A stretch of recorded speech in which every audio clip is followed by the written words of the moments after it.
Hello, traveler. You're tired, and it's time to rest. We've gathered by the campfire to relax and listen to ancient stories. Grab your cup of warm drink and join us. Let this starry night completely capture our attention. In the dying breath of summer, when the sea turned to gold beneath the setting sun, and the wind whispered like forgotten lullabies through the bones of old ships, a raven's shadow passed over Driftmark. The castle, Driftmark, rose from the jagged rocks like a dragon's spine, its towers gray and cold against the painted sky. Here, where waves shattered like broken glass upon the stone, the House of Valerian had reigned for centuries, their bloodline ancient as salt, their pride honed sharp by the sea. Tonight the citadel would host a feast not seen since the days of the dance, an evening gilded in banners and blood, where noble tongues would murmur pleasantries while fingers lingered on blade. But all was still for now, wrapped in the hush of twilight. Sir Maris Valerian stood alone at the edge of the western parapet, where the wind came in strong off the narrow sea. His cloak fluttered like a banner behind him, black and trimmed with the sea-green scales of his house. Below, gulls cried and wheeled above the water's edge, where longboats drifted like shadows among the kelp. He watched them as one might watch old dreams sinking below the tide, silently, without reaching. He had never asked for glory, nor for this feast, this grand performance dressed in silks and secrets, but blood had called him home. 11 houses are coming, said a voice behind him, as soft as foam against shore stone. And with them, a dozen lies for every truth. Maris turned slowly. Lady Vena stood cloaked in dusk, her hair braided like a sailor's knot, her eyes the color of storm-lit steel. She was older than he by years, but time touched her gently, as though even age hesitated before her. And yet, he murmured, they come to make peace. Vena's lips curled, not in scorn, but in something gentler, perhaps regret. Peace, she said, is often the lull before drowning. The wind tugged at her cloak, and for a moment the two of them stood together in silence. Below them, torches flickered to life along the sea-wall, tiny flames swallowed by the growing dark. Ships, sigilled and silent, arrived in the harbor, one after another, their sails like phantoms drifting through mist. Do you remember what the maesters called the first feast? She asked at last.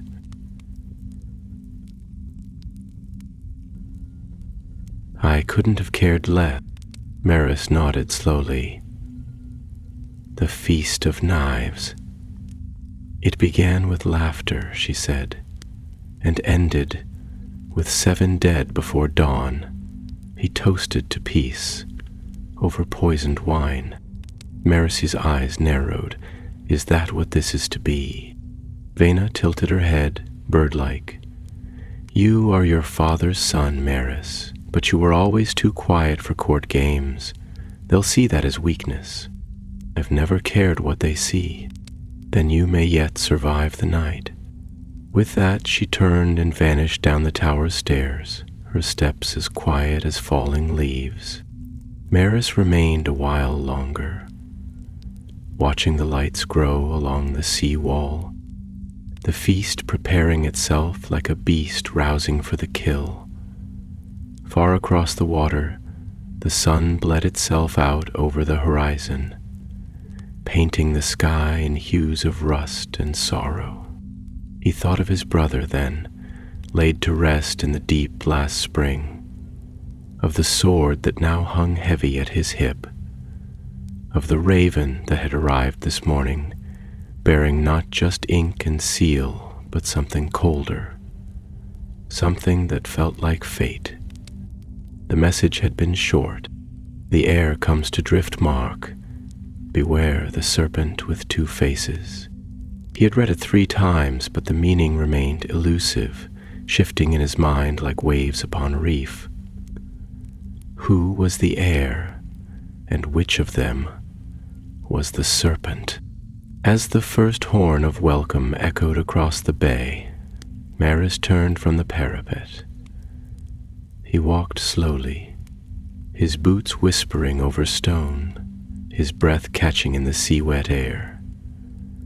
Behind him, the sky darkened to indigo, and the stars blinked awake one by one, as if reluctant to see what the night would bring.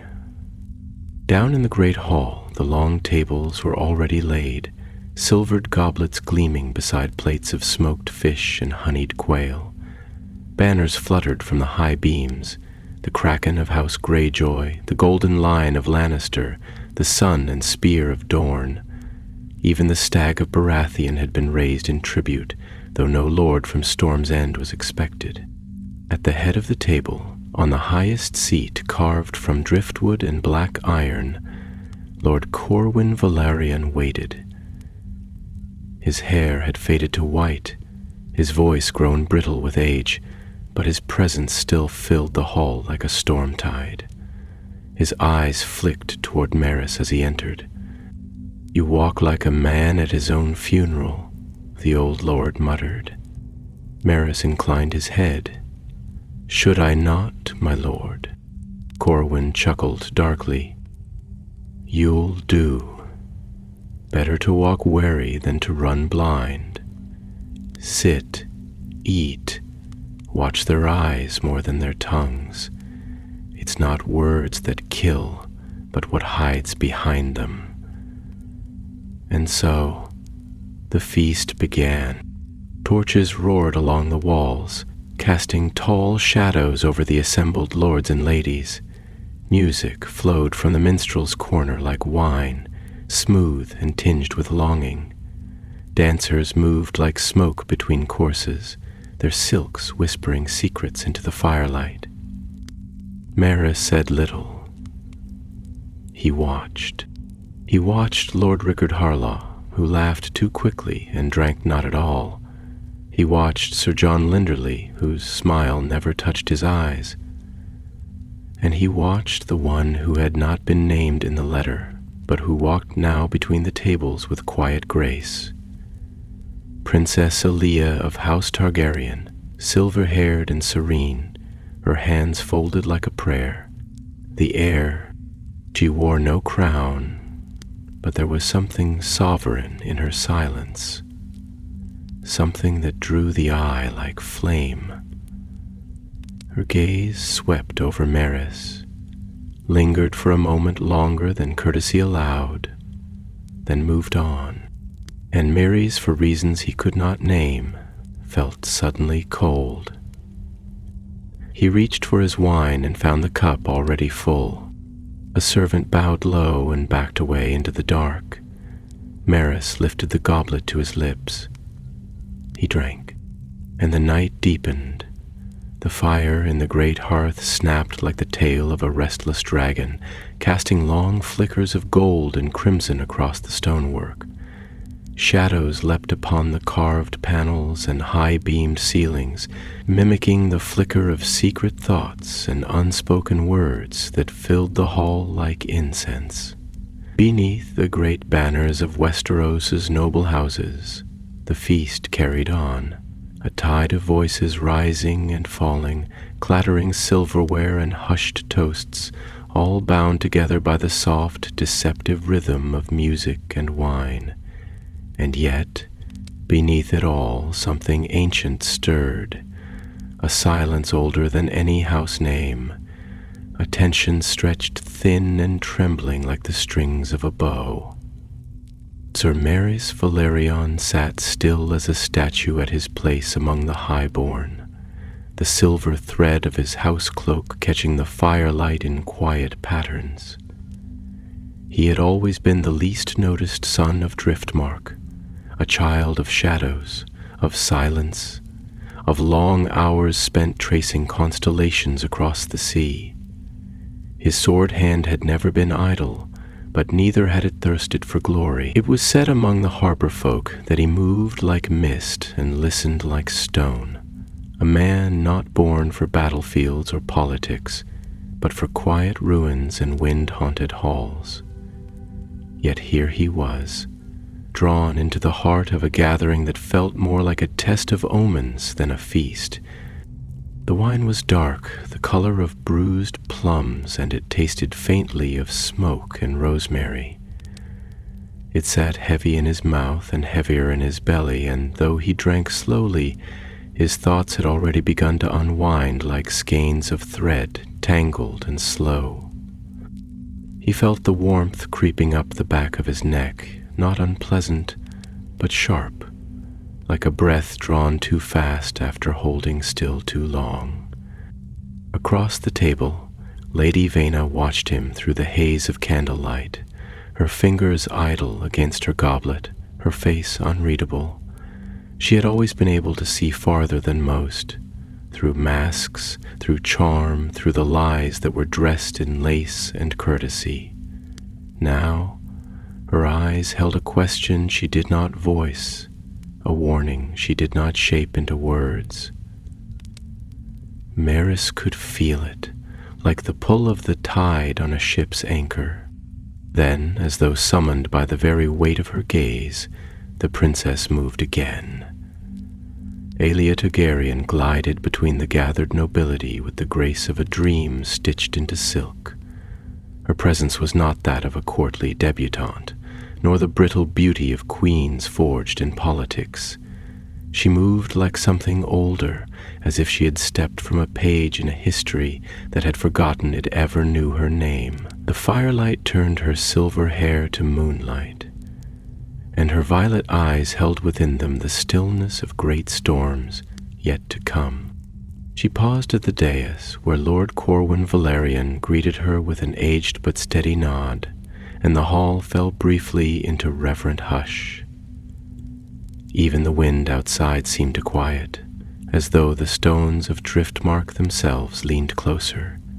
Maris, without meaning to, watched the way her hands folded, how they trembled for just a breath, a ripple beneath the surface of her composure. She did not speak as she took her place, but she glanced once toward him, and in that glance was an entire history unspoken. It was not recognition nor challenge. It was something far older, as though she saw not his face, but his fate. The courses continued. Roasted duck glazed in cherry and black pepper, sea bass wrapped in lemon leaf and grilled over driftwood, root vegetables steeped in wine. Laughter rose with the steam, easy and musical, but none of it reached Maris. His mind wandered the halls of memory, searching for patterns in the present. There were names whispered between toasts, alliances being formed in silence, old debts brushed against like a lover's touch. Somewhere at the edge of hearing he caught mention of the Red Wine Fleet, of unrest near Gulltown, of a shipment of wildfire gone astray. Nothing said aloud was ever what it seemed.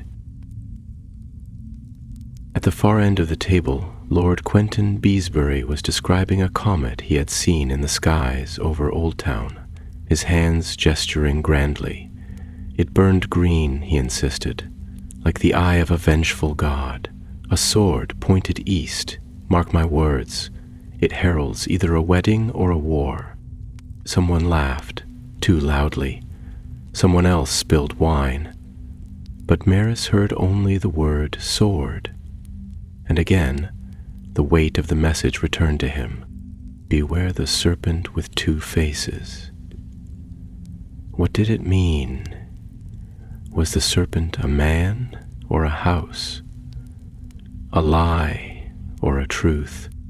The music shifted then, subtle and slow, and dancers began to move between the long tables like drifting petals.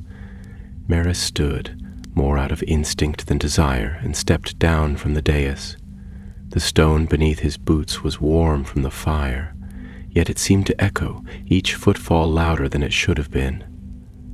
As he moved through the feast, nodding to lords and strangers, he felt eyes follow him, some curious, some cautious. He felt as if he were walking into a dream, not his own. Near the musician's corner, a man in black leaned against a pillar, his face lost in the shadow of the carved sea dragon above. He watched the revelry with a stillness too complete to be natural. When Maris passed, the man inclined his head ever so slightly and whispered in a voice dry as parchment, "Tell me, Sir Maris, do you dance with the waves or drown in them?" Maris paused, caught by the shape of the question more than its meaning. "That depends," he said slowly, "on who commands the tide." A flicker of teeth, a smile, a warning, and the man was gone, swallowed by the crowd. Maris turned to look after him, but he was already lost among the dancers and the noble laughter. The air in the hall had grown heavy now, like the stillness before a storm. Outside, the wind had begun to howl against the stone walls, and the tide crashed harder against the cliffs. Somewhere in the high windows, a shutter groaned loose and slammed open, letting in a burst of cold, salt air. It cut through the hall like a blade.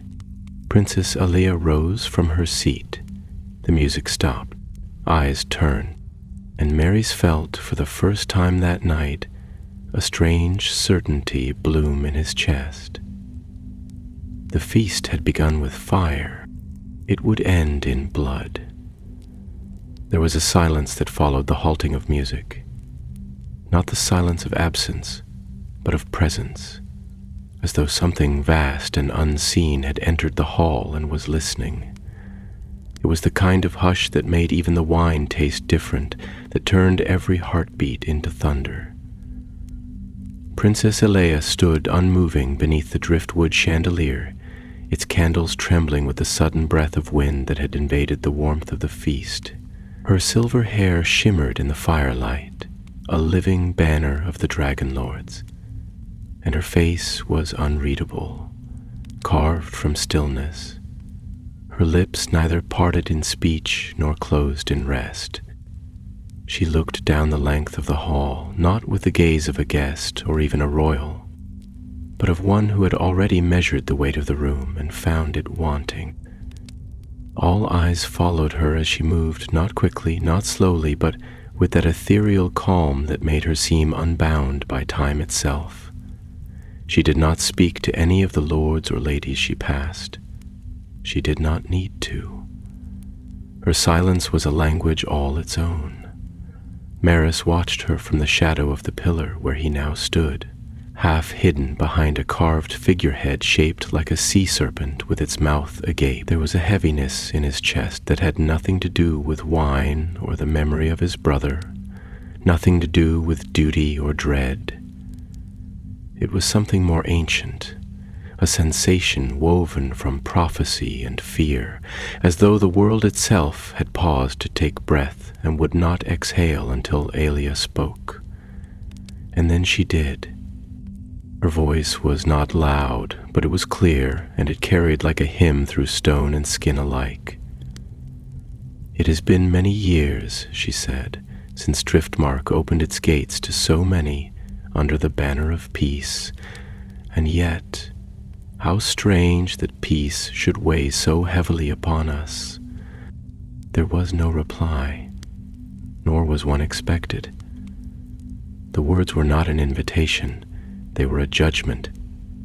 She continued forward until she reached the center of the hall, and there she turned, her eyes catching firelight like twin moons dipped in flame. "Some of you," she said, "have come with wine and song and laughter, others with smiles that do not reach the eyes, still others," and here her gaze fell on Lord Rickard Harlaw, who shifted uncomfortably in his seat, "with poison tucked behind their tongues." A ripple moved through the crowd, as silent as it was undeniable. Lords turned to whisper behind goblets, eyes darting, masks trembling at their seams. Maerys felt his fingers twitch near the hilt of his sword. It was not that a fight was about to erupt. No, this was something deeper, more dangerous. This was a truth being drawn like a blade from its scabbard. And when truth is drawn in a room of lions and krakens and dragons, blood follows like a shadow. House Valerian, Elia said, turning toward the dais where Lord Corwin sat impassive, has long been called the blood of the sea. But the sea does not forget. The sea remembers every oath, every betrayal, every sword cast into its depths. I have come not as heir to a throne, nor as daughter of flame, but as witness to what the tides will uncover tonight. Lord Corwin rose slowly, his voice graveled with age, but sharp as ever.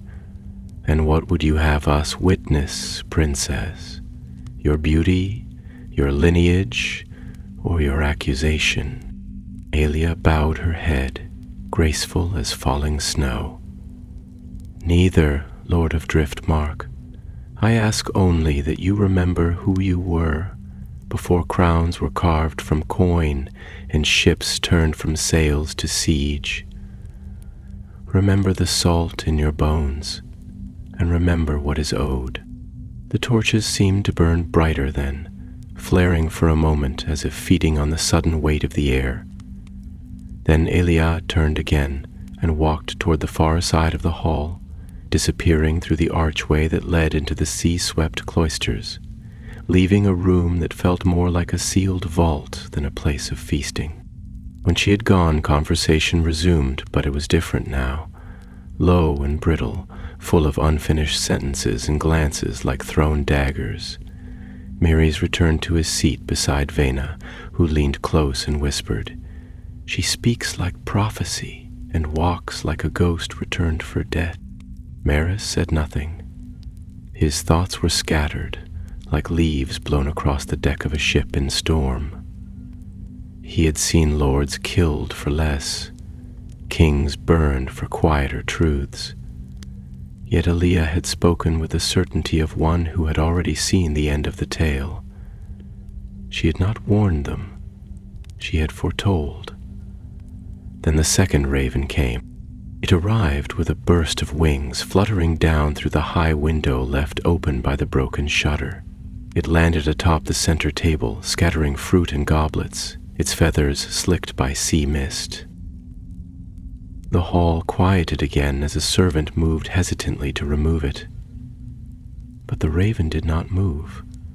It stood still, its eyes fixed on Maerys. And there, tied to its leg, was another scroll. Vena's breath caught audibly. Maerys rose. He took the scroll gently, the bird cawing once before leaping into the air and vanishing through the same window. Unrolling the parchment, Maerys read in silence the words, simple and terrible.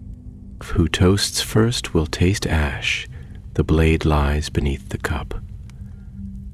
Trust not the lion, nor the kraken, nor the kiss of flame." He folded it and slid it into his cloak. The wine turned to lead in his stomach. He looked across the room again, at Rickard Harlaw, who now seemed too still, at the Lannister cousin, Sir Lorimar, laughing too loudly, at the Dornish emissary, whose goblet had not touched his lips all night, at the place where Elia had stood, now empty. And suddenly he felt as though the feast was not a gathering, but a trap, a great net flung wide, waiting to draw closed. The blade lies beneath the cup. And yet the toasts had already begun. The goblets gleamed like captured stars, their rims kissed by torchlight, their depths swirling with red and gold and the shadowed threat of things unseen. Toasts rose in harmony, voices dressed in merriment and shallow cheer. But beneath the chorus was something far older and more dangerous, an undercurrent of suspicion, of ancient blood feuds and housebound vendettas that not even time or treaties could silence. Maris sat rigid, his hand resting not on his goblet but upon the table's edge, fingers curled like anchors into driftwood. The warning from the raven echoed inside his skull, not as mere words, but as a kind of pulse, steady and dreadful. The blade lies beneath the cup. The blade lies beneath. He had never feared poison before. In the years he had served upon salt-soaked decks and in the steel-ringed council halls of Driftmark, his enemies had always faced him openly, steel against steel, blood for blood. But here, in this hall of silken diplomacy and deceptive smiles, death came wrapped in honeyed words and crystal chalices. It came in the form of courtesy and charm, in a raised cup and a toast to peace. What disturbed him most was the precision of the prophecy. He who toasts first will taste ash. And now they toasted. One by one the lords and their ladies stood to raise their voices in hollow celebration. Maris counted them, quietly, heart a drumbeat in his ears. Lord Rickard Harlaw, always eager to be seen, was the first. His cup was already half empty as he stood, his words slurring with feigned delight. To Driftmark, jewel of the tides, may its halls ever echo with laughter, and its ships ever carve glory from the sea. Applause followed, thin and quick, but Mary saw the tension ripple through the room like wind over a pond. He saw the brief glance Lord Corwin exchanged with the steward, saw the flick of Lady Vaina's eyes as she tracked each hand that moved toward a goblet. When Rickard drank, he did so with a flourish, tilting the cup back as though to silence all doubts. He was dead before the laughter finished. It began with a cough, barely audible, almost polite, followed by another, rougher. Rickard's goblet fell from his fingers, clattering against his plate and spilling wine across the table like blood.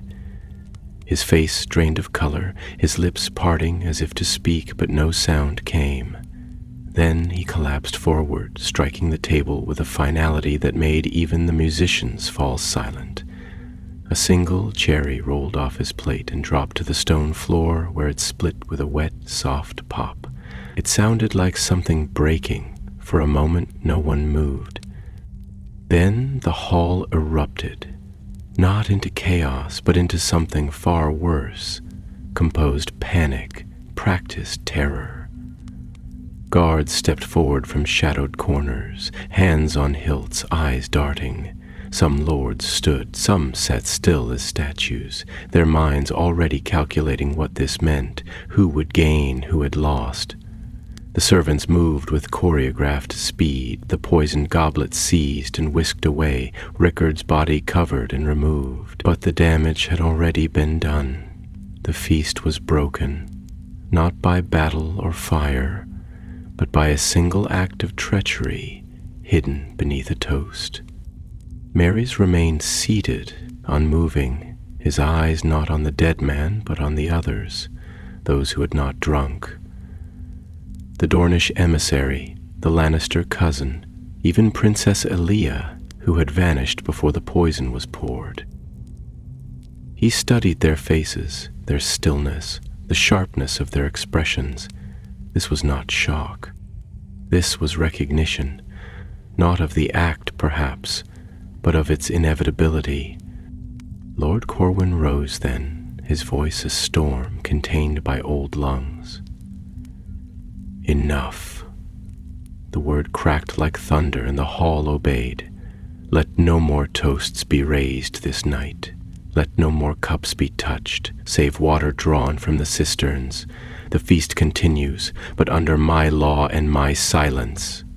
And with that he sat, but his hand did not leave the hilt of his ceremonial sword.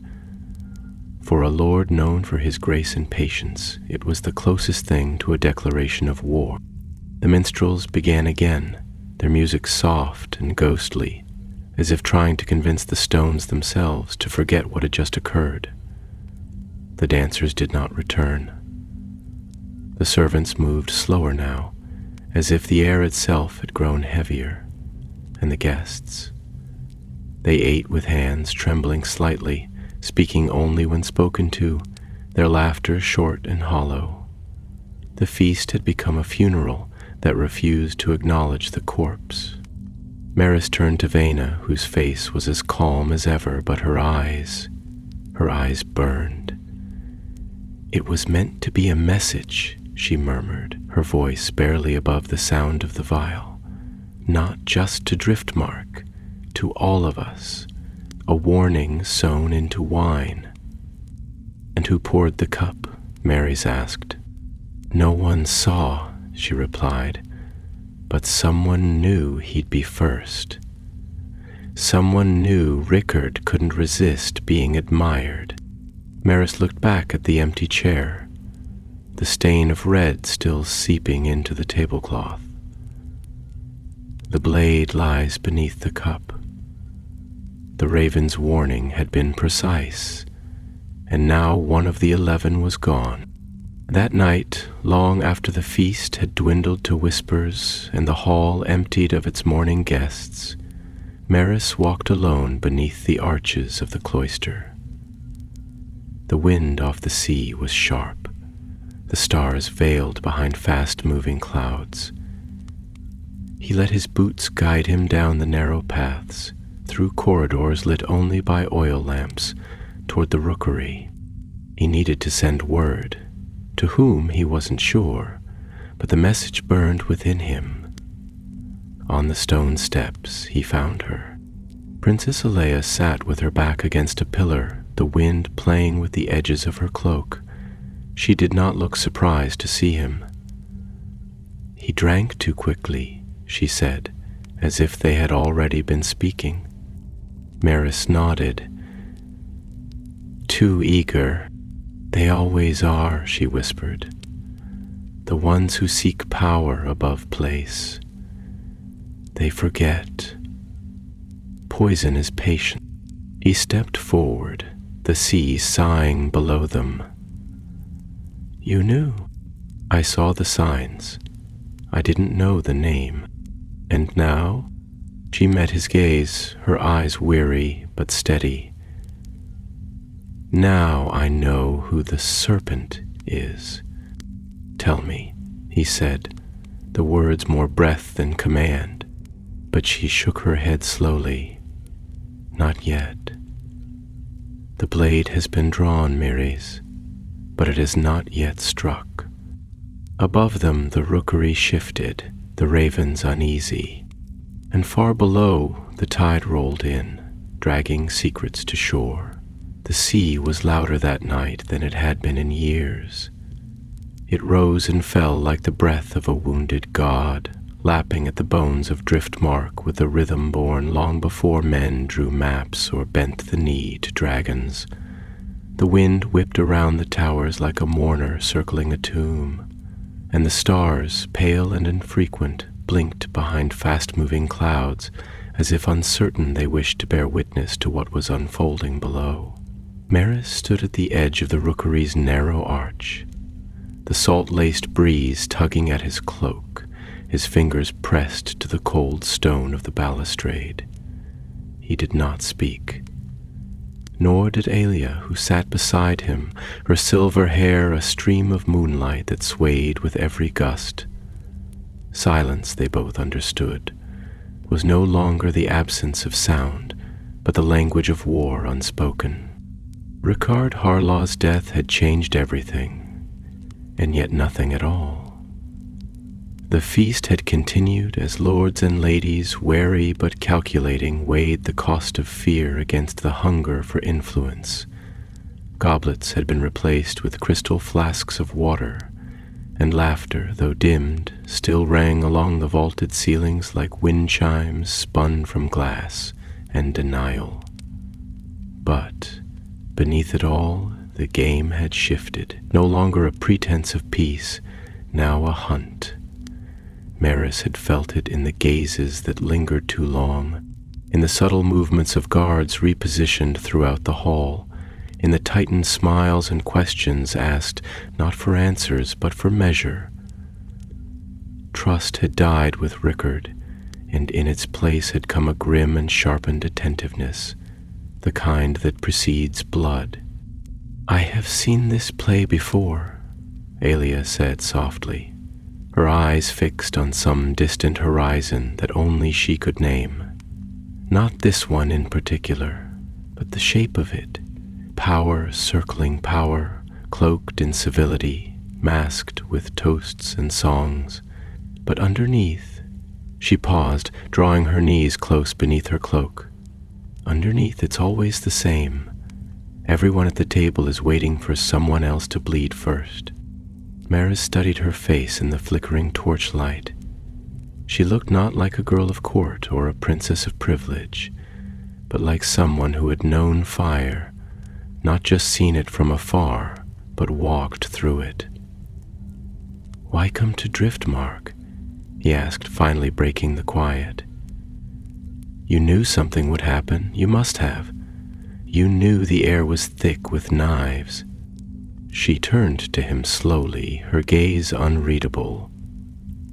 "Because my house sleeps too long, because the realm forgets, because I remembered the old stories, and because the storms we ignore grow teeth." Maris said nothing, not at first. He looked out over the sea, where waves glittered like shattered obsidian under the fractured starlight. Then, with a heaviness not born of weariness, but of long-restrained truth, he said, "My brother died for silence. He died because he spoke a truth no one wished to name." Aelia did not flinch, and what was that truth? That peace bought in silence is not peace at all. It is a mask sewn from fear and worn until the stitching tears. He did not often speak like this, not aloud, not to others. The thoughts he carried were typically left to drown in the sea wind or etched quietly into the handles of his blades. But something about her made the words easier to summon, even if they cut going out. She did not fill the quiet with consolation or deflection. She listened, and that, perhaps, was rarer than loyalty. "They will come for you," Mary said after a while, his voice low. "Not tonight, but soon. If you're right about the serpent, if this is more than a single cup of poison, then your blood may be the next price demanded." "I know." She stood then, slow and regal, like the lifting of a banner before battle. "But what is a crown, if not a promise dressed in danger?" Before he could answer, the bells rang. Not the bells of celebration, nor the distant clang of ship anchors signaling tide change. These bells were deeper, older, hung in the central tower of Driftmark for only one purpose, to summon the kin of Valerion to council. It was a bell that tolled for war, or worse.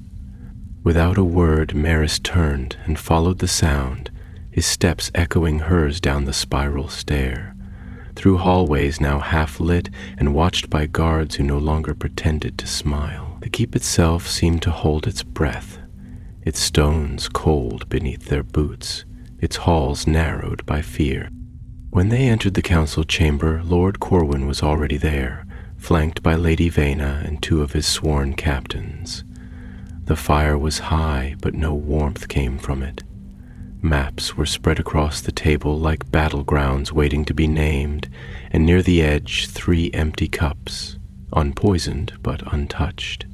The only sound was the crackle of flame and the slow, rhythmic turn of Corwin's signet ring upon the knuckle of his index finger.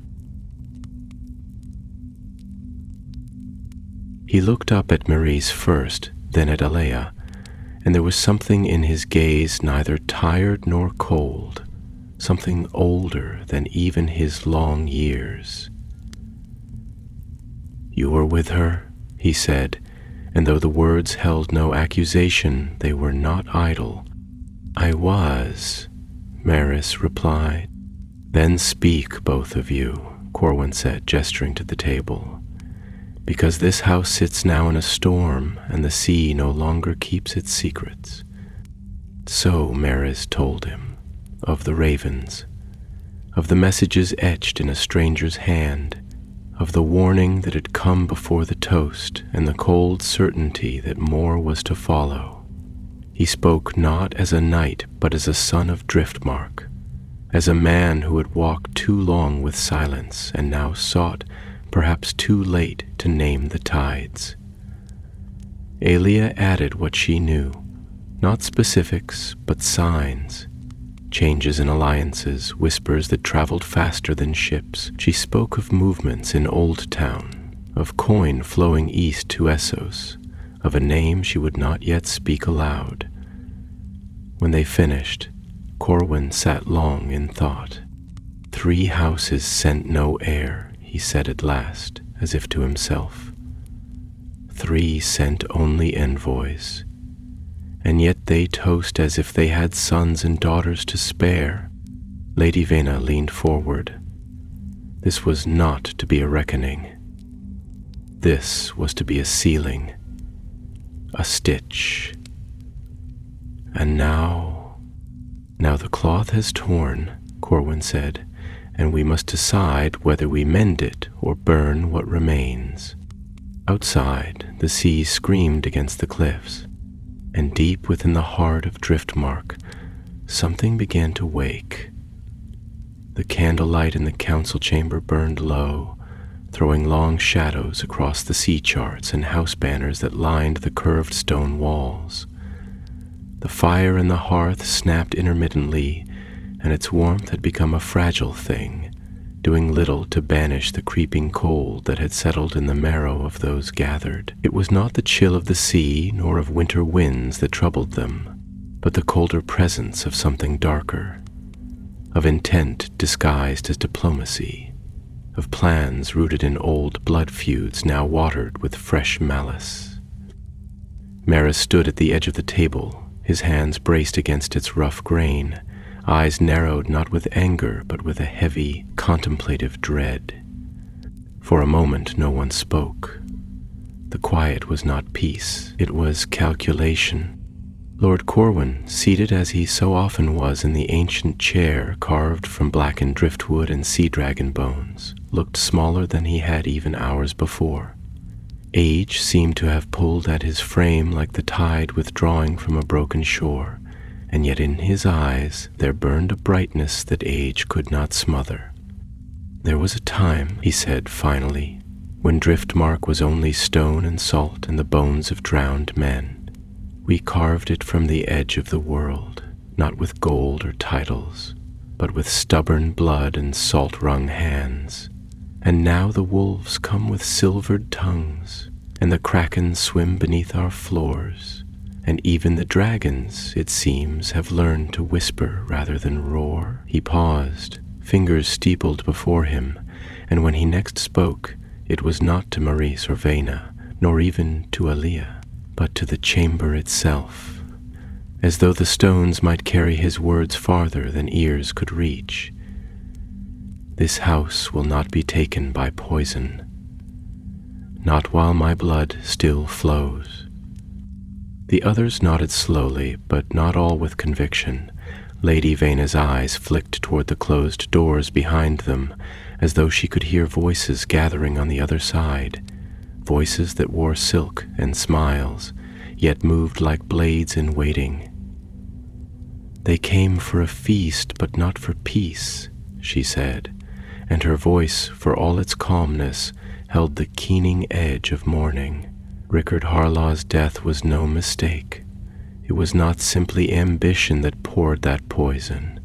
It was a signal, a call to see who would flinch, who would move too fast, who would stand still long enough to be next. "And yet we have done nothing," Aelia said, her voice rising slightly, not with defiance but with urgency. She stepped forward, the hem of her cloak whispering against the cold stone floor. We've reacted, observed, guarded ourselves. But the serpent does not slither among us to test our patience. It comes to unmake us, one by one. Toast by toast, the game is already in motion, and the longer we wait, the more pieces fall before we even see the board.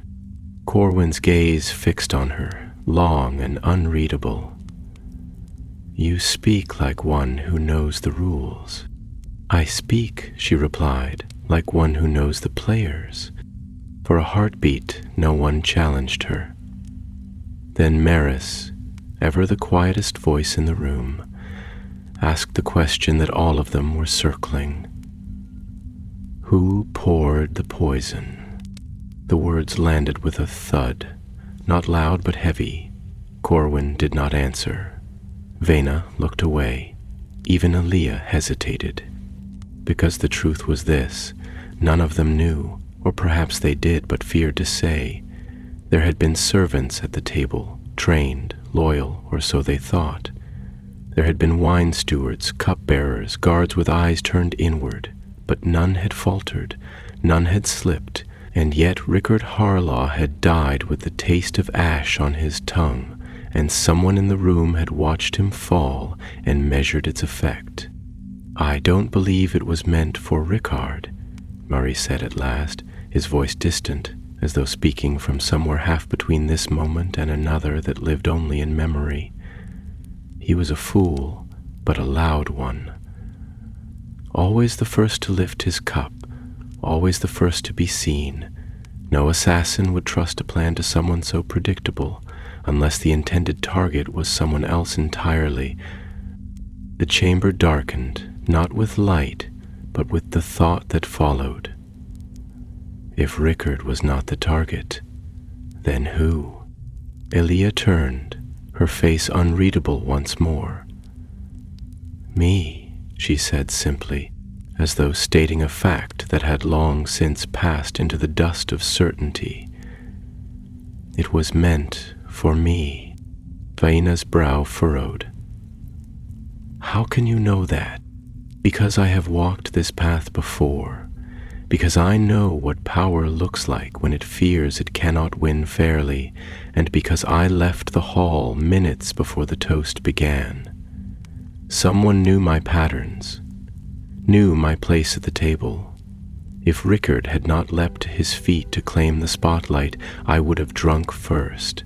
She folded her hands before her, elegant but firm. I do not believe in coincidence, not when dragons are concerned. Corwin exhaled, and the sound was like old sails catching a bitter wind. Then we are already at war, he said, not with fear, but with that same ancestral weight that had carved driftmark from salt and wreckage. A war that speaks not in drums and steel, but in whispers and wine. We cannot wait for the next toast, Maris added. The next goblet may not fall to clumsy hands. We must act, but not in rage, in calculation, as they have. Agreed, Corwin said, and leaned forward to pull one of the maps closer. It showed the waters around the island, the shipping lanes, the cliffs and reefs known only to those born beneath the salt. The feast was the net, the poison was the bait, but we still have our teeth. His eyes lifted to Maris. You were always your brother's shadow, and he was my sharpest sword. But it is your mind I need now. We cannot answer this with swords, not yet. I want to know who walks these halls under borrowed names. I want to know who eats but never drinks. I want to know what ship arrived without name or sigil. Maris nodded once, a short, solemn thing. Then I'll begin in the east wing, the unused quarters. If someone hides, They hide where no one looks. Take no guards, Corwin warned. This is a hunt best done with silence, not spectacle. Aelia stepped closer. I'll go with him. Corwin opened his mouth to protest, but paused. Perhaps he saw in her the same thing Maris had, resolve that could not be gentled. As you will, he said at last. They left together, the echo of their footsteps fading into the stone like breath into fog. Behind them, the fire guttered low, and outside the tide kept rising. The corridors of Driftmark's east wing stretched like a memory half forgotten, long and narrow, lined with faded tapestries that whispered softly whenever the sea wind found its way through cracks in the stone. Few passed this way anymore. The wing had once housed lesser kin of House Valerian, cousins and widowed uncles, stewards of salt and record-keepers of ancient lines. But those rooms had been sealed decades ago, their doors shut like old wound. Dust hung in the air here, not soft and idle, but thick and watchful, as though the walls remembered every whispered betrayal and echo of grief. And now, within that quiet grave of time, Maris and Aelia walked two shadows moving among other older ones, their footsteps hushed by the weight of purpose. There was no need for lanterns. The moonlight, silvered and cold, streamed through high, narrow windows, casting narrow bars of pale illumination across the stone floor, like the bars of a forgotten cage. Maris walked with the ease of one born to these halls, every creak of the floorboard and shift of breeze telling him something. Aelia, for her part, moved like mist, her presence more suggestion than form, her silken steps disturbing nothing. Yet there was tension between them, not born of distrust, but of too much knowing, too quickly shared. The kind of tension that exists between two who recognize in the other not only kinship, but danger. She had seen the patterns of poison, the architecture of deceit. He had read the silences of men and found within them the footprints of war. And both knew they stood now within the ribs of a beast that had not yet shown its teeth. We won't find servants here, Maris murmured, voice low, meant for ears only inches away. These rooms haven't been touched in years. Not by the servants we know, Aelia replied, her voice like the wind threading a ruined harp. But those who hide don't use the front gates, and ghosts don't need to knock. They passed through an archway where the family arms of a forgotten Valerian line had once hung, now faded and threadbare, the seahorse sigil all but lost to mildew and neglect. Beyond it, a door hung slightly ajar, not open, but not fully closed either. The sort of careless crack that no true resident would leave, and no true stranger would dare create. Maris paused, drawing a slow breath. He placed 2 fingers gently on the door's edge and pushed. The hinges gave a soft protest, dry, unused, and the door swung inward on darkness. Within was a room unlit, save for the narrow cut of moonlight spilling from a high window, illuminating little more than dust and outlines. Yet something felt wrong. Not loud, not overt, but wrong, in the way a body feels a wound before it bleeds. Aelia stepped in first, her hand resting on the hilt of a blade so slender it looked more like silver thread than steel. Maris followed, letting the door close silently behind them. The room was a study once. Shelves lined the walls, though many of the scrolls had rotted or collapsed. A writing desk stood in the corner, a rusted inkpot and cracked quill long abandoned atop it. But it was the fireplace that drew their attention, because within the cold grate lay a small pile of ash, fresh ash, still warm, with the faintest scent of parchment and sealing wax. "Someone's been here," Alia said quietly, crouching beside it. She reached in, fingers sifting through the cooling embers. Something caught her touch. A fragment of burned parchment, its edges curled like the petals of a dying rose. She held it up, turning it to catch the moonlight. On its surface, barely legible, was the remnant of a sigil, a flame encircling a crown. Mary stared at it. "That's not a house I know. It's not from Westeros," Alia said. "It's R'hlloric, the symbol of the Red Faith, the fire priests." There was a silence that followed her words, not of fear, but of deep, calculating dread.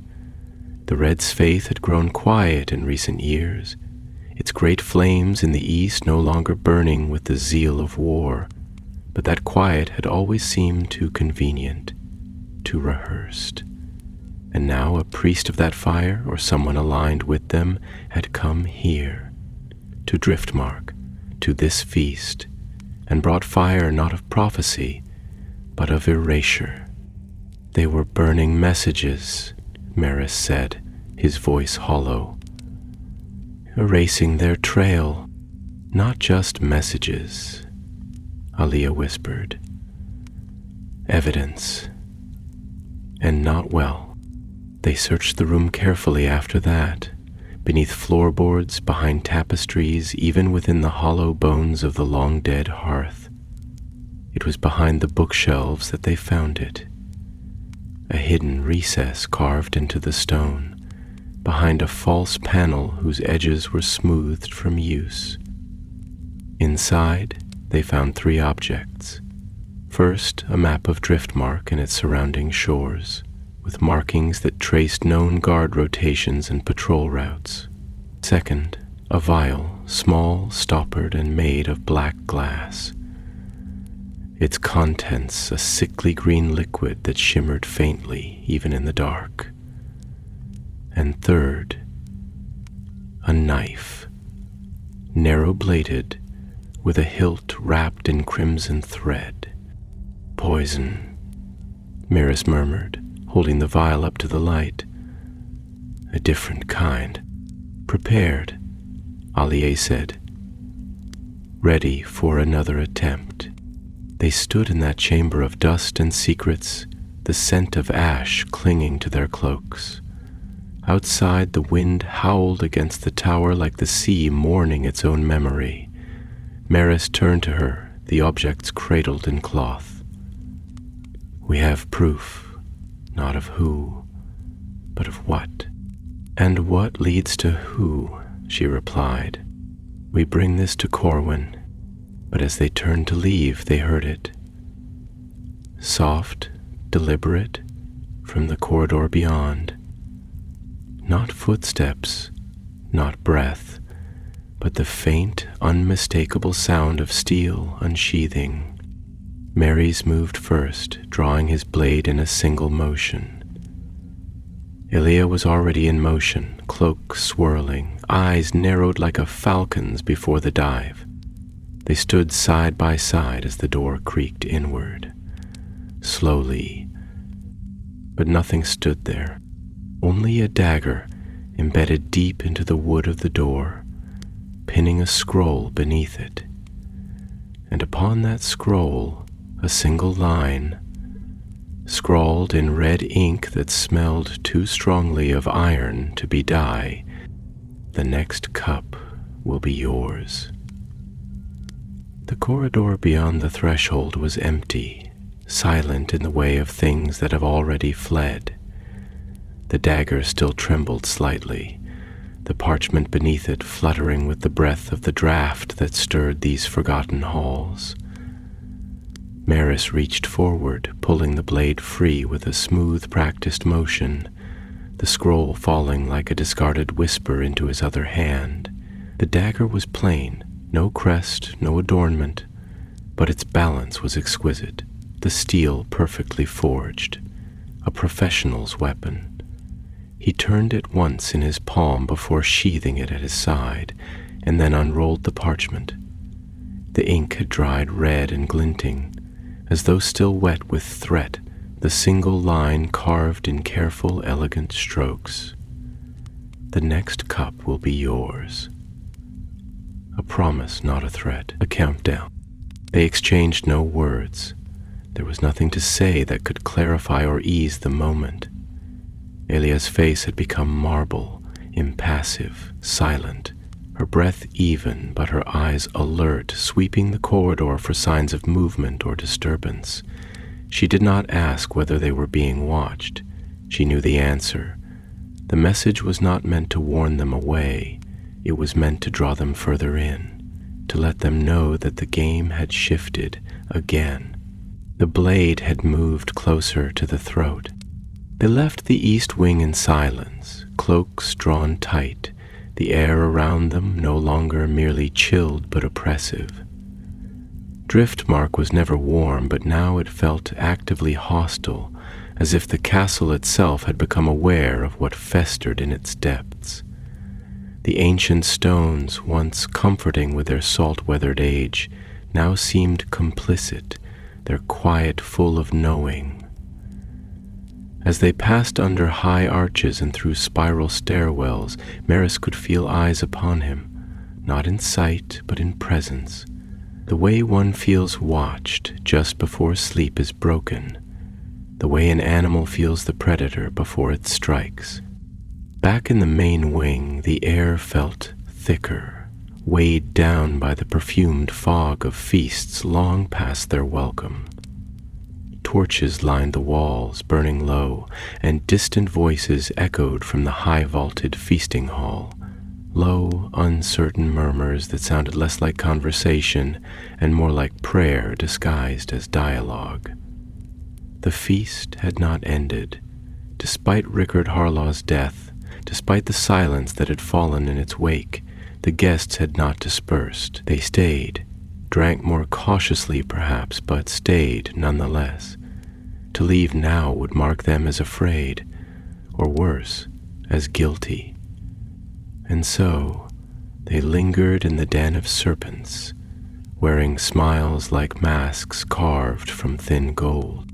Lord Corwin stood near the hearth in the great hall when they returned, deep in quiet conversation with Lady Vienna and the steward captain. His eyes lifted at their approach, sharp and waiting. He did not greet them. He simply looked, and they understood that he was asking, "What did you bring me?" Maris handed over the scroll first, then the knife, then the cloth bundle with the poison vial and the map. No words passed between them until Corwin had inspected each in turn. His fingers lingered the longest on the dagger, not for its threat, but for its precision. "Assassin's work," he murmured, half to himself. "Not hired, loyal, or bound." "Fire worshippers," Elia said, her voice steady. "Their sigils were burned in the hearth. They've been here. They may still be. Relar has not been spoken of in my halls in 2 decades, Corwin said. And when it was, it brought fire to the very steps of the Maester's tower. He shook his head slowly. We thought them scattered, gone back to their crimson temples beyond the narrow sea. Gone quiet, Aelia corrected. Never gone. Vena took the scroll, reading its brief threat with narrowed eyes. They want fear. They want confusion. But more than that, they want division. The poison was not meant just to kill. It was meant to isolate, to make us distrust each other, and in that gap, to strike again. And they will, Maris added. Soon. The second cup waits. We don't know who it's for, only that it's coming. Corwin paced slowly before the hearth, his shadow thrown huge against the wall. He looked like something carved from ironwood and grief, an old sea king trying to hold the tide back with words. I'll have the guards doubled. I'll lock the wine, let them drink water and speak of storms, it matters not. It does, Aelia said, her voice rising slightly. Because fear is already seated among them, and if the next death comes too soon, too clean, they'll turn on each other. Blame will not wait for proof. Corwin met her gaze for a long moment, the flame between them casting wild golden halos. Then what would you have me do, Dragon Princess? Alia stepped closer. Give me the name of every guest who arrived without kin, every banner that brought only emissaries instead of lords. Let me trace the invitations and see who might benefit most from a divided driftmark. I was not raised on these shores, but I know how games of fire are played, and I do not lose. There was a weight to her words that even Corwin, hardened by years and tempered by storms, did not challenge. He nodded once and turned to his steward. Get her what she needs. Maps, rosters, records. If a rat slipped into my hall, I'll not have it leave with its tail unburnt. Alia left with the steward, her movements brisk, cloak flowing behind her like a current of dark water. Maris remained, staring into the fire, as if trying to read the shape of the next death in its crackling dance. Vena placed a hand gently on his arm. She'll do what must be done, she said softly, but this war is not just hers to fight. I know, he murmured, but do you know what you must do? He turned to her, brow furrowed. What? Find the poisoner, she said, voice low. Not the symbol, not the hand behind the blade, the hand that poured the wine, that moved among us unnoticed. They are here still, Maris, and when the next cup is raised, you must see who watches, not who drinks. He understood. It wasn't about the blade anymore. It was about the gaze that lingered where it shouldn't, the hand that trembled not in fear, but in anticipation. It was about finding the person who knew the toast would kill before the cup was lifted. And somewhere in Driftmark, that person was waiting. Night stretched across Driftmark like a veil of secrets, each star in the sky no longer a beacon of guidance, but a pinprick through which something older peered, watching, waiting. The wind that whipped across the sea now carried not the scent of brine and storm, but a heavy stillness, an unnatural quiet that fell over the keep like a cloak soaked in memory and dread. Within the high halls of Driftmark, torchlight flickered across faces drained of warmth, their smiles grown brittle, their eyes shaded by the knowledge that the feast had become something else entirely. No longer a celebration of peace, but a crucible, a place where truth was not spoken but tested, where loyalty whispered and poison sang. Mary's Valerian walked alone now, threading through the corridors not as a host or nobleman, but as a seeker, a man who moved like the tide beneath the surface, unseen, but carrying the weight of unseen change. The feast had resumed under thin pretense, but it had fractured. The guests drank little and spoke less. Their laughter when it came was strained and hollow, like an old song played too fast. Maris passed them by, unnoticed or ignored, but he watched. He watched hands touch goblets and withdraw, He watched who toasted first and who never touched their cup. He marked who seemed nervous and who, more dangerously, did not. It was among those who seemed calmest, he knew, that danger most likely dwelled. He moved past Lord Lorimar Lannister, who was smiling as he whispered into the ear of a young knight from the Riverlands. His wine was untouched. Maris made note. Past a Dornish emissary, long and graceful, wrapped in amber silk, who sipped slowly, thoughtfully, eyes never leaving a cluster of Tyrell bannermen, who spoke in hushed, urgent tones. Each step Maris took was measured, a slow weaving through the fabric of intrigue that now cloaked the hall. Yet it was not until he reached the far end, near the great bay windows that looked out across the crashing dark of the sea, that he found what he did not expect: familiarity. There, sitting alone at a table of half-cleared plates, was a woman, older than most present, dressed simply in gray robes marked only by a brooch of sea glass and copper. Her face was worn, yet dignified, and her eyes held the calm that came not from ignorance, but from having seen too much to fear what comes next.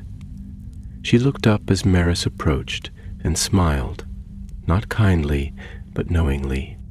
"You seek ghosts in rooms filled with living shadows," she said, her voice a low melody, like wind over bone. "But ghosts do not pour wine." He sat opposite her without invitation. "You know who I am?" She nodded once. "Sir Maris Valerion, the quiet brother, the son who mourned before he was asked to, the one who dreams not of thrones, but of stillness. Then you know what I seek." She tilted her head, eyes narrowing slightly.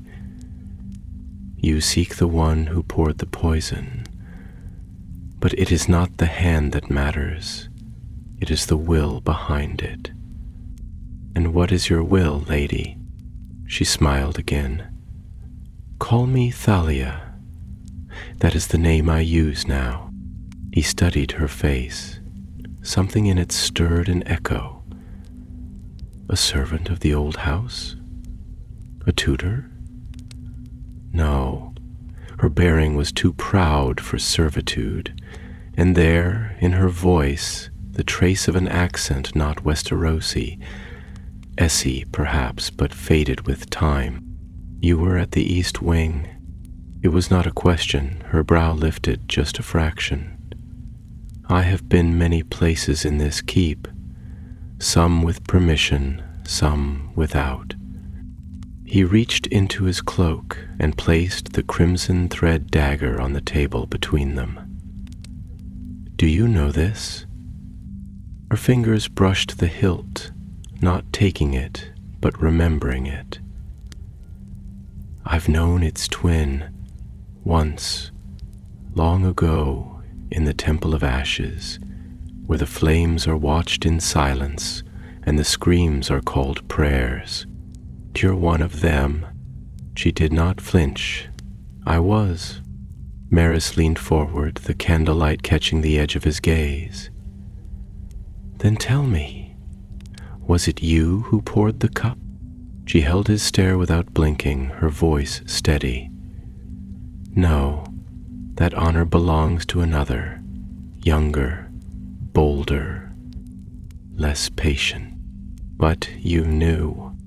I saw the signs, the shift in glances, the servant who did not flinch when fire licked the wine's surface. I saw the moment your eyes widened before Rickard drank. You knew then.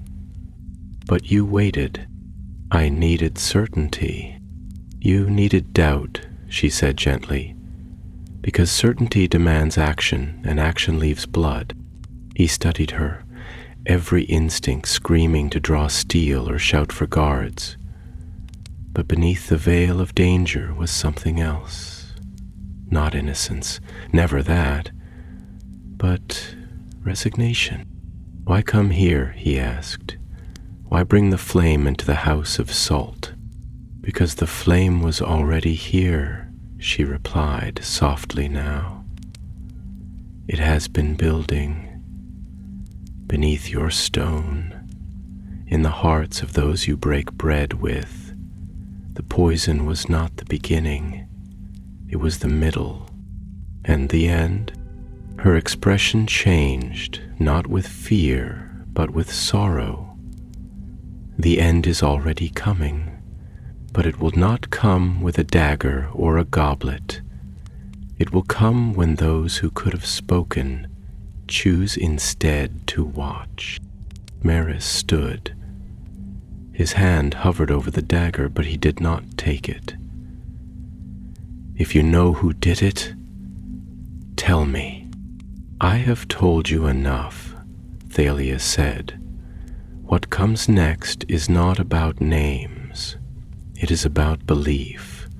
Who you believe, and whether you believe in your own eyes or the ones staring back at you through mirrors. He turned and left her there in the corner of the hall where shadows pooled like spilled ink.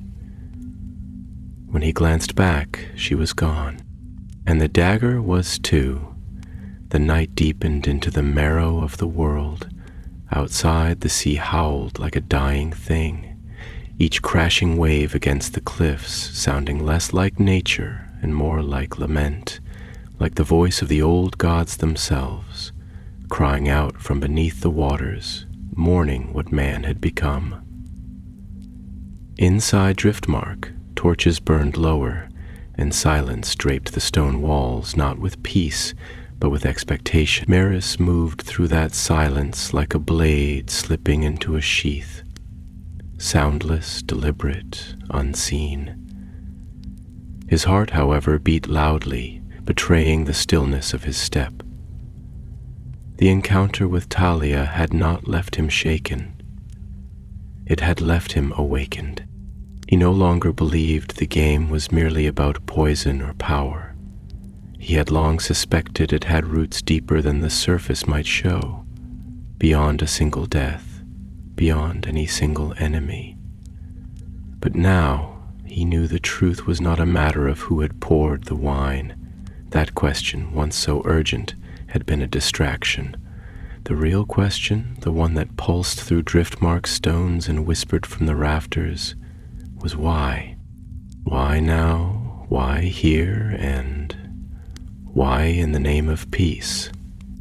It was then, as he crossed beneath the hanging tapestry of House Valarian's seahorse banner, that Maris finally saw what had been staring at him the entire time. Not every guest had come to forge peace. Not every emissary had come to observe. Some had come to delay, to distract, to stall. He turned sharply, nearly knocking over a servant boy carrying an untouched tray of pastries, and made for the council chamber where Aelia had been poring over rosters and sigils. She was alone when he arrived. Scrolls fanned out around her like a spiral of fallen leaves, her brow furrowed in fierce concentration.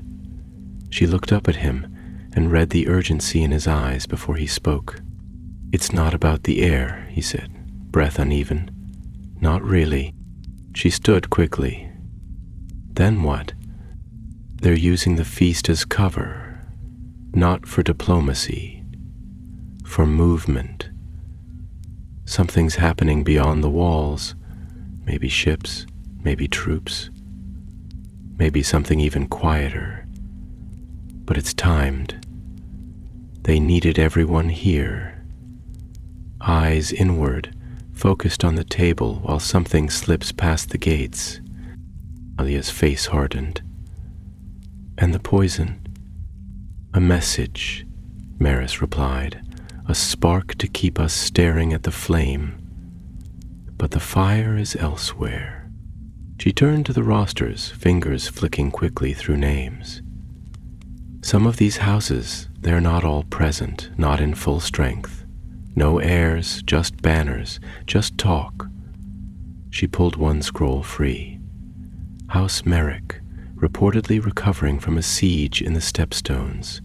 They sent a witness to the feasts, a man who never speaks above a whisper, always watching, never drinking.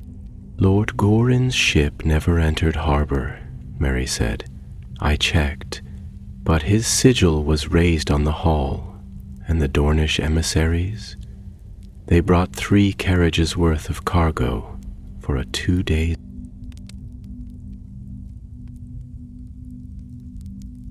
Aaliyah looked up slowly. Smuggling.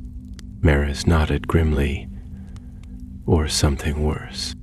They stood in silence for a long moment, the weight of revelation pressing down on them like the deep sea's cold grip. Then Aaliyah turned, moved swiftly to a side table, and drew back a cloth to reveal a map etched into glass. A model of Driftmark and the surrounding isles, used in naval planning. She placed a small red stone just beyond the harbor, then 2 more along the northern cliffs. If I wanted to land unnoticed, she said, I'd avoid the southern port, it's watched, but the old caves beneath the Widow's Tower, they're accessible at low tide, and the reefs beyond them, perfect for small, fast vessels. Mary's added a stone to the map, a pale green marker, and if you had something you didn't want inspected by guards, you'd hide it in plain sight.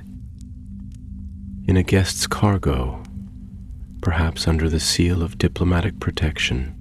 Aaliyah exhaled, slow and cold. The serpent isn't one face, it's many.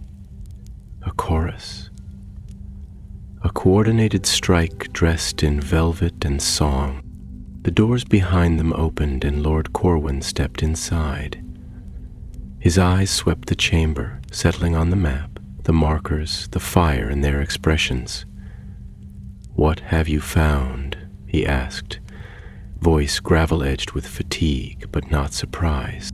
Proof of nothing, Aaliyah said, but suspicion thick enough to choke a kraken. Mary's gestured to the map. They are using the feast to hide something bigger. The poison was a tool. The real plot unfolds outside these walls. Corwin walked slowly to the map, studying it with the practiced eye of a tactician who had seen too many pieces move across too many boards. He said nothing for a long while. Then, if you're right, then we are not merely hosting our enemies. He looked up. We are feeding them. Aaliyah nodded. Then we starve them. Tonight. Corwin's hand fell to the hilt of his sword. You'll need the tide guard and secrecy. If this is to be stopped, it must be done without raising alarm. Maris's voice was calm. Give me 3 men, the Widow's Tower first. Take 5, Corwin said, and take the Black Bell. The Black Bell was not an alarm. It was a legacy. A call once used only in times of invasion when the sea itself rose against Driftmark. To ring it was to summon every sworn blade, every watcher of tide and shore. To ring it was to acknowledge that peace had ended. No, Aaliyah said. Not yet. Let us be the tide, silent, certain. Let them not know we've seen them. Until the wave crashes over. Marius met her gaze. You'll stay. She shook her head. I'll go south. I have allies among the stewards. If something enters through flame, they'll know. They moved like wind then. No fanfare, no oath. Just motion. Just urgency honed into purpose. Outside, the sea raged louder. And somewhere beneath the stone, the second cup waited. The moon hung low over Driftmark, swollen and watchful, its pale face casting an eerie silver sheen across the cliffs and waters below. From the ramparts, the sea appeared endless, restless waves etched with moonlight, churning as though it too had heard the whisper of betrayal and could no longer remain still. Far below, where the stone teeth of the island sank into the narrow sea, shadows moved among the rocks. Cloaked men, Maris among them, picked their way silently along the tide-worn path that led toward the mouth of the Widow's Tower caves. They moved like ghosts, their footfalls muffled by wet stone, their blades drawn but held low. The wind carried only the sound of the surf, its rhythm pounding like a war drum muffled by sand. There had been no time for armor, nor for banners. This was not a march of lords, it was a hunt. The air carried the scent of brine and rot, but beneath that, Mary sensed something sharper. Iron, perhaps, or oil, or the bitter tang of something alchemical. He did not speak of it, but his grip on the hilt of his sword tightened. He had walked this shore as a child, barefoot and curious, chasing seabirds and stories. Now he moved through it as a man who knew his home was no longer only his own. The entrance to the Widow's Tower caves loomed ahead, yawning like the mouth of a buried god. The sea lapped against its edges, gentle now, but hungry. Maris signaled for his men to halt, and they crouched in the lee of a stone outcropping, half shielded from view. He scanned the cliffs above, searching for movement. Then he saw it, a flicker of light, faint and brief, far within the cavern. Not a torch, a lantern shuttered tightly, used by men who knew how to be unseen. He turned to his men and nodded once. They entered together, slipping into the cavern with blades ready. The darkness was near absolute, broken only by that narrow gleam of hidden light deeper within.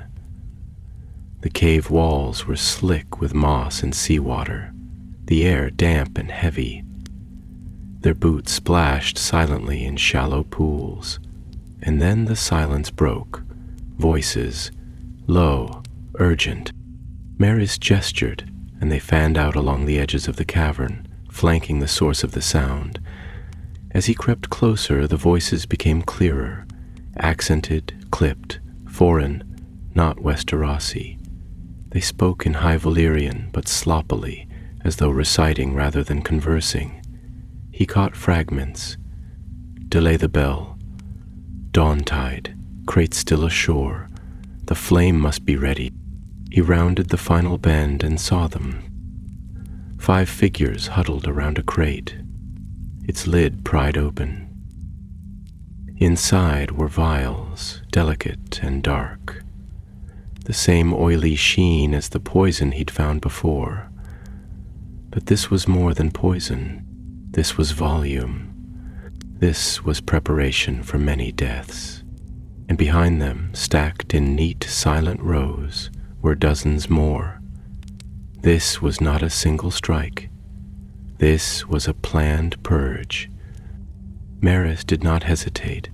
He surged forward, his blade flashing, and his men followed with the precision of a hammer's fall. The 5 intruders scattered, drawing steel or scrambling for escape, but they were outmatched. Maris cut down the first before the man even turned, his sword biting through cloak and bone. 2 others fell moments later, one choking on blood, the other slamming against the rock with a broken neck. One tried to flee into the tunnels. Maris gave chase. They ran through the darkness, breath ragged, the sound of pursuit echoing like thunder through the narrow stone. The man, a courier perhaps, or a steward turned traitor, glanced back just once, and in that moment Maris leapt. They tumbled to the ground together, struggling briefly before Miras's knee pinned the man's arm. The blade at his throat silenced all defiance. "Who sent you?" Miras demanded. The man spat, blood and seawater mixing on his lips. "The flame cleanses." Miras pressed the blade harder. "Speak, or burn in your silence." The man choked, eyes wide with a sudden, consuming fear. "The daughter of Ash," he gasped. "She watches from afar. The serpent waits not in Driftmark, but in Dragonstone." Then his body went still. Poison, a hidden capsule, death by design. Mary's cursed and stood, wiping his blade on the man's tunic. The pieces were moving too fast, too far. This wasn't just about Driftmark. The feast had been one of many distractions, gatherings meant to corral power, to concentrate the blood of the realm in singular places, while something older, deeper, festered beneath. He returned to the cave's mouth. 2 of his men bore minor wounds.